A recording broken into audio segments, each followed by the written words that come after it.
Good morning, students. Today I will discuss next topics of this chapter, that is classification of substances on the basis of conductivity, etc.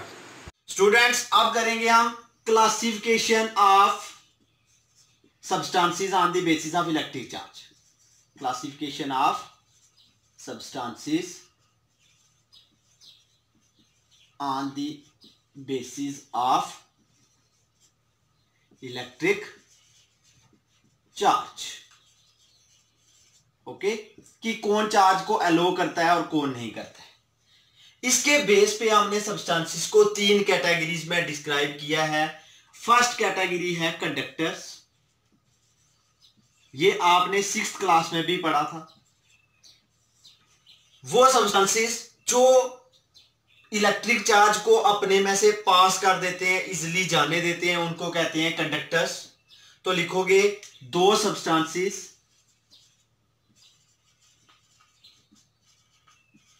that allow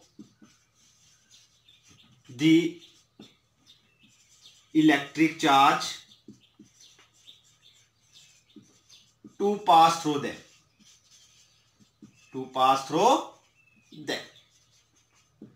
are called conductors। जितनी भी metals होती हैं उनको हम कहते हैं conductors.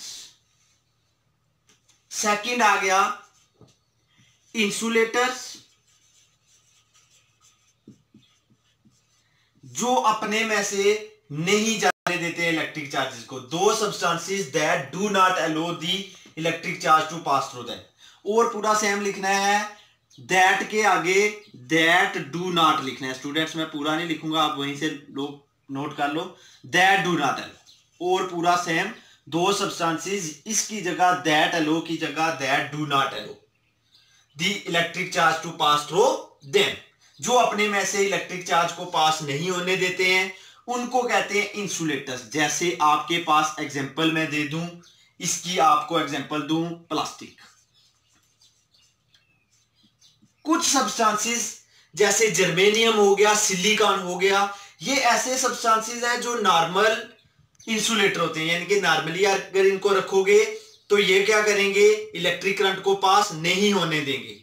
लेकिन अगर आप इनकी कंडीशन चेंज करोगे, यानी कि इन पे स्ट्रेस लगाओगे, स्ट्रेन लगाओगे, या फिर कुछ और अलाइनमेंट वगैरह चेंज करोगे, तो ये क्या करेंगे, कंडक्टर्स बन जाएंगे। यानी कि इन दोनों के बीच आते हैं, जिनकी कंडक्टिविटी इन दोनों के बीच, इंसुलेटर और कंडक्टर के बीच लाई करती है, वो आगे semi conductors.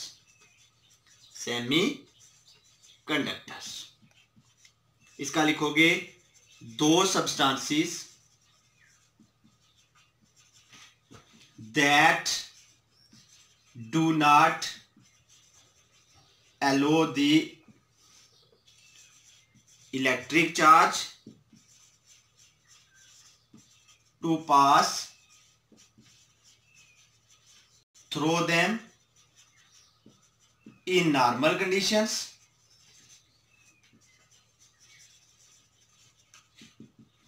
but can allow in special conditions. जब उनकी स्पेशल कंडीशंस लाएंगे तो वो क्या करेंगे, अलो करेंगे। ईजी आ गया जर्मेनियम, सिलिकॉन एटसेट्रा, ये जो हैं ये क्या है, सेमीकंडक्टर्स है। इनकी कंडक्टिविटी सबसे हाई होती है, इनकी कंडक्टिविटी सबसे लो होती है, और इनकी कंडक्टिविटी जो है इन दोनों के बीच लाई करती है। ओके स्टूडेंट्स, ये आ गया हमारा कि हम classification on the basis of allowance of charge by the substances की सब्सटेंसेस एलो करते हैं कि नहीं करते हैं। हमारे सब्सटेंसेस तीन कैटेगरीज में क्या होते हैं, डिवाइड होते हैं। ओके, समझ आ गई, क्लियर हो गया। Okay, know what is electric potential. Electric potential क्या होता है स्टूडेंट्स, अब जो हमने इलेक्ट्रिक चार्ज किया था, जब हम इलेक्ट्रिक चार्ज को क्या करते हैं, यूनिट पॉजिटिव चार्ज को इन्फिनिटी से एक गिवन पॉइंट तक, यानी कि एक स्पेसिफिक पॉइंट, जैसे हमारे पास एक पॉइंट है ए, इस पे हमने चार्ज लाना है unit positive charge. Unit positive charge को इस पॉइंट पे लाने के लिए इलेक्ट्रिक फील्ड में जो वर्क डन होगा उसको बोलेंगे इलेक्ट्रिक पोटेंशियल। यानी कि जब हमें इलेक्ट्रिक चार्ज को लाना है, यानी कि पॉजिटिव चार्ज को लाने के लिए हमें वर्क डन करना पड़ेगा। वो वर्क डन जो हम करेंगे एक यूनिट पॉजिटिव चार्ज को किसी रेफरेंस पॉइंट से, रेफरेंस पॉइंट कौन सा होगा, इन्फिनिटी से एक गिवन पॉइंट में लाने में जो वर्क डन लगता है उसको क्या कहेंगे, इलेक्ट्रिक पोटेंशियल। क्या डेफिनेशन लिखेंगे, work done in bringing a unit positive charge from infinity to a specific point in electric field. Electric field में लाने के लिए किसी चीज को जो हम वर्क डन करेंगे is known as electric potential, is known as electric potential। अब इलेक्ट्रिक पोटेंशियल को हम डिनोट करते हैं V से। It is denoted by V।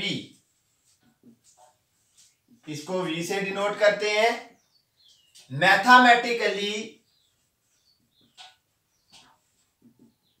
V जो होता है ये होता है K Q अपॉन R।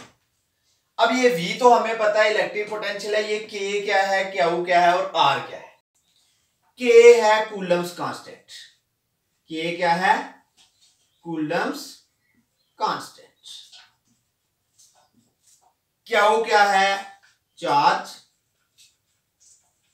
और R क्या है, डिस्टेंस ऑफ सेपरेशन, यानी कि इन्फिनिटी से लेके उस पॉइंट तक जो डिस्टेंस है उसको डिनोट करेंगे डिस्टेंस ऑफ सेपरेशन।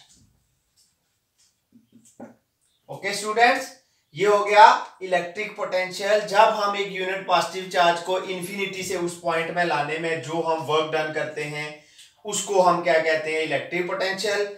मैथमेटिकली इसका ये जो फार्मूला है ये आपने रिकॉल करना है। Okay, V is equal to K Q upon R।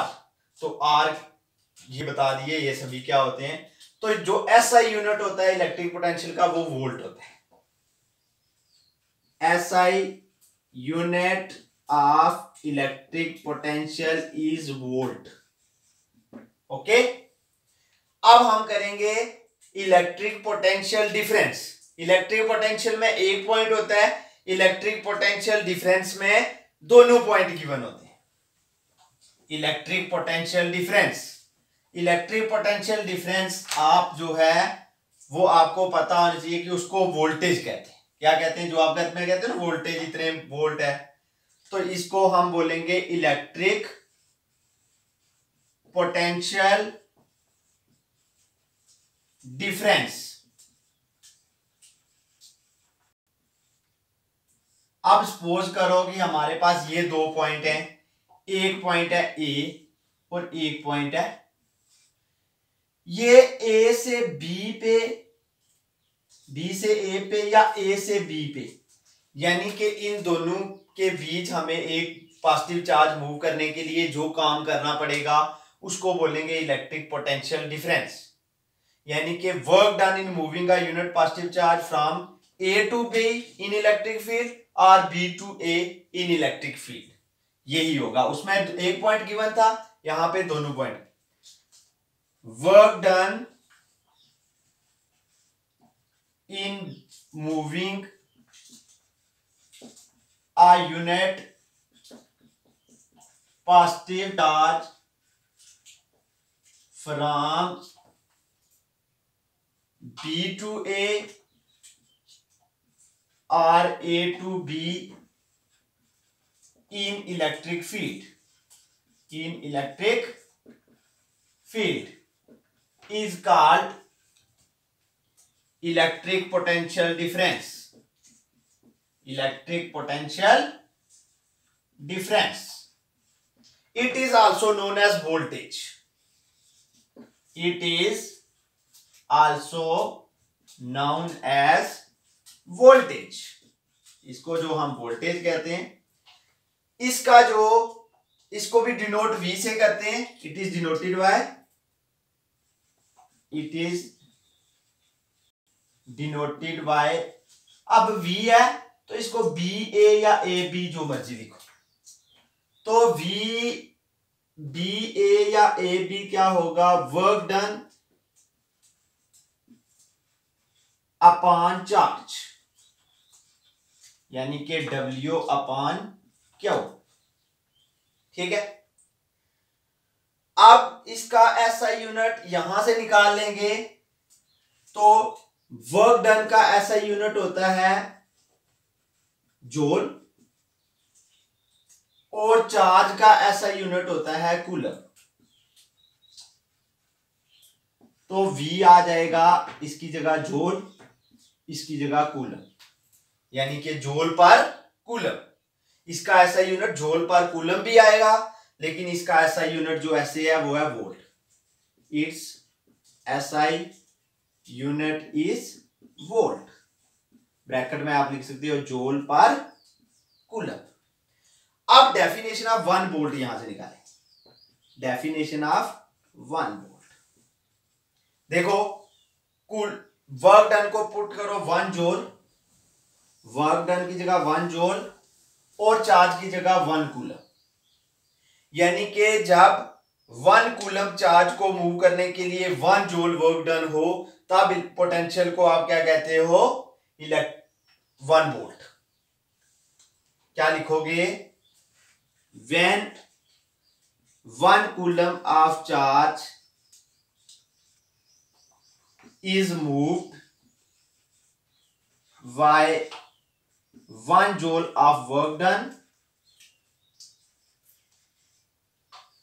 then electric potential difference is called 1 volt। ये आगे डेफिनेशन ऑफ 1 वोल्ट। ओके, ये हो गया इलेक्ट्रिक पोटेंशियल डिफरेंस। तो इलेक्ट्रिक पोटेंशियल डिफरेंस क्या होता है, इसको मैथमेटिकली कैसे करते हैं, और फिर इसका ये आ गया यूनिट। यूनिट वर्क डन का जूल होता है, चार्ज का कूलम होता है, तो यहां से जूल अपॉन कूलम आ जाएगा, जूल पर कूलम। लेकिन ऐसा यूनिट में इसको वोल्ट कहते हैं। तो 1 वोल्ट किसके बराबर होगा, चार्ज की जगह पुट करो, सॉरी वर्क डन की जगह पुट करो 1 जूल और कूलम चार्ज की जगह पुट करो 1 कूलम, क्योंकि SI में पुट करना होता है। तो ये आ जाएगा हमारे पास, when 1 coulomb of charge is moved by 1 joule of work done, या when 1 joule of work is done in moving a unit positive charge, then electric potential difference is called 1 volt। Okay, ये clear हो गया।